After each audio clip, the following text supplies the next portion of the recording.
बाई. अगं काय सारखं ठाकठूक करत असतेस. पण सकाळ नाही, दुपार नाही, रात्र नाही, बघ ठाकठूक चालूच आहे. का तुझं घर आहे का कारखाना आहे? पण भिंतीची चाळणी करून टाकली माझ्या. आता खेळ ठोकते म्हणजे त्या घराचं सामान मला खेळ नको का? असं फरशीवर मांडून बसू का सगळं सामान मी? खेळ ठोकते म्हणून सारखी.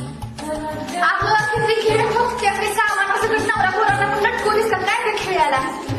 हे बघ, घर माझं आहे, भिंत माझी. मी माझ्या घरात काय पण करीन. खेळ ठोकीन, नाहीतर बॉम्ब लावून भिंत उडवून टाकीन. तू कोण टाकली मला सांगणारी? अगं भिंत काय तुझ्या एकटीची नाही,